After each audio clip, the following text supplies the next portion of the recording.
During the last years of the Second World War, Japan tried to build a new kind of secret weapon that had never been seen before. This weapon was a submarine so large that it could carry airplanes inside it. It was called the I-400 class submarine, and at the time, it was the biggest submarine in the world.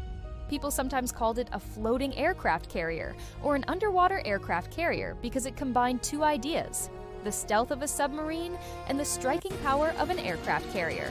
The Japanese Navy hoped that with these huge submarines, they could surprise the Americans with attacks far from the battlefield, maybe even reaching the United States itself. In theory, it was a brilliant plan. In reality, the submarines turned out to be cramped, hard to use, and not very practical. They were built too late in the war, and the Americans intercepted them before they could ever be used.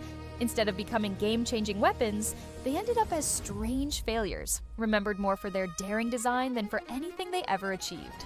The idea for the I-400 class came after Japan began losing the war. In the early years, Japan's navy was very powerful, and its planes had won famous victories, like the attack on Pearl Harbor in 1941. But by 1943, the United States had recovered and was pushing back across the Pacific. The Americans had more ships, more planes, more fuel, and better technology. Japan, on the other hand, was running short of resources, and its navy was being destroyed in battle after battle. The leaders of the Japanese Navy knew they needed some new kind of weapon to shock the Americans and give Japan an advantage. That was when they began thinking about building giant submarines that could travel long distances and launch airplanes. Ordinary submarines carried only torpedoes, or sometimes a few small weapons, but the I-400 would be different. It would be able to sneak across the ocean, surface near an important target, launch planes with bombs, and then dive back underwater before the enemy knew what had happened. If it worked, it could be a terrifying surprise weapon. The submarines that Japan built were enormous for their time. Each one was over 400 feet long, which was about twice the size of most submarines in the Second World War. They could carry more than 140 men inside, along with food, fuel, and equipment for very long missions. They were designed to travel all the way around the world without refueling, something no other submarine of the time could do. The most unusual feature was the aircraft hangar that sat on top of the submarine's deck. It was like a long tube that held three specially made planes called the Aichi M6A1 Seiran. These planes were built to fit inside the submarine and could be taken out, assembled, and launched from a catapult on the deck. Each plane could carry bombs or torpedoes to attack enemy targets. After the mission, the planes were supposed to land on the water, where the submarine could use a crane to lift them back on board. It was an ambitious design that seemed to give Japan the ability to strike almost anywhere. Life on board the I-400 submarines, however, was very tough for the sailors.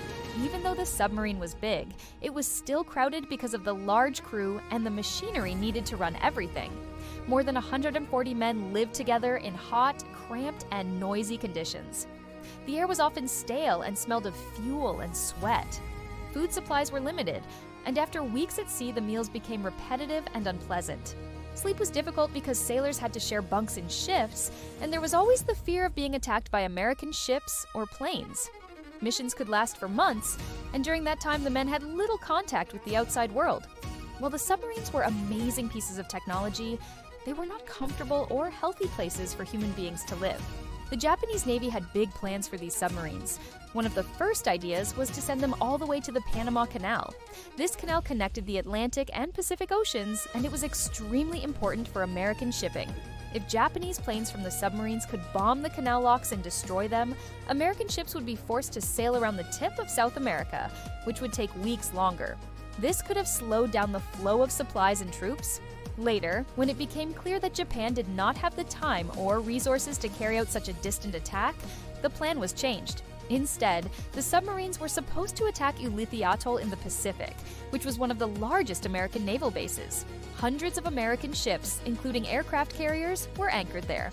A successful attack might have caused serious damage, but in the end, none of these plans were ever carried out. One of the reasons the missions failed was that the submarines had weaknesses in their design.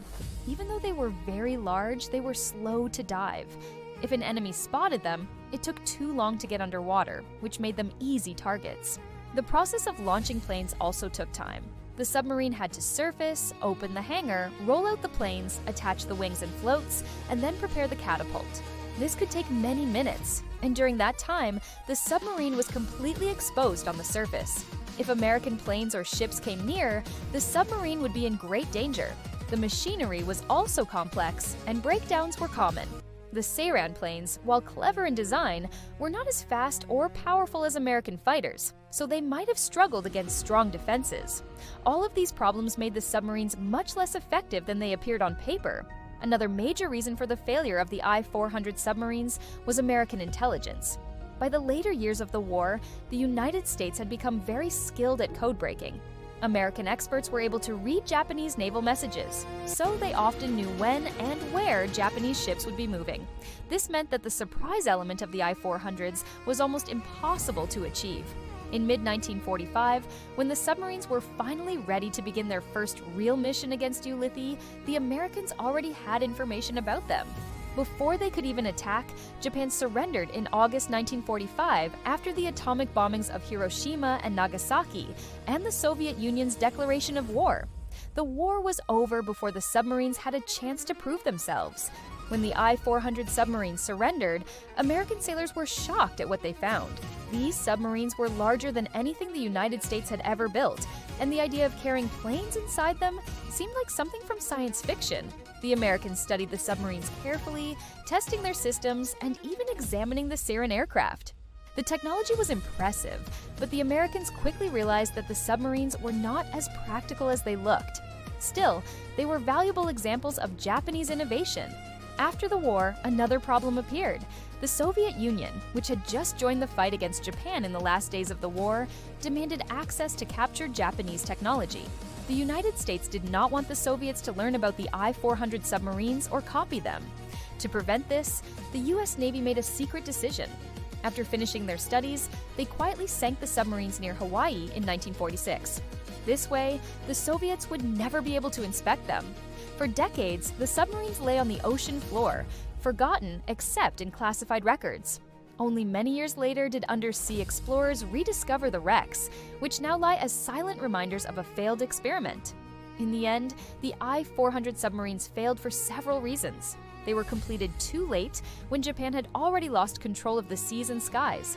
They were too complex, which made them slow and difficult to use.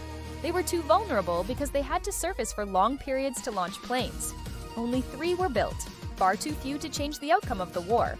And finally, the Americans were too strong, with superior intelligence, industry, and firepower. Even if the submarines had managed to carry out 1 or 2 surprise attacks, they would not have been enough to turn the tide of the war.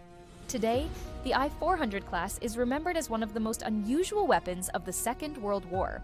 The concept of a submarine aircraft carrier was bold and imaginative, but in practice, it did not work. Modern navies have never built anything quite like it again. Instead, they move towards submarines that launch missiles, which are much faster and safer than trying to launch planes. The I-400 remains a symbol of Japan's desperation in the final stages of the war. It was a machine that represented great ambition and creativity, but also the hopelessness of fighting against overwhelming odds. It teaches us that technology alone cannot win a war if the overall situation is already lost. Even the most daring inventions cannot replace fuel, resources, and strategy. The submarines were fascinating, but they were also tragic failures. In simple words, the story of the I-400 is a story of dreams that did not come true. Japan wanted a weapon that could surprise the Americans and maybe change the war. They built the biggest submarines of their time, put airplanes inside them, and imagined secret missions across the ocean. But the war was already lost, and the submarines were too slow, too cramped, and too late. The Americans captured them, studied them, and then sank them to keep them out of Soviet hands. Today, they lie deep under the sea, remembered as strange machines from a desperate time.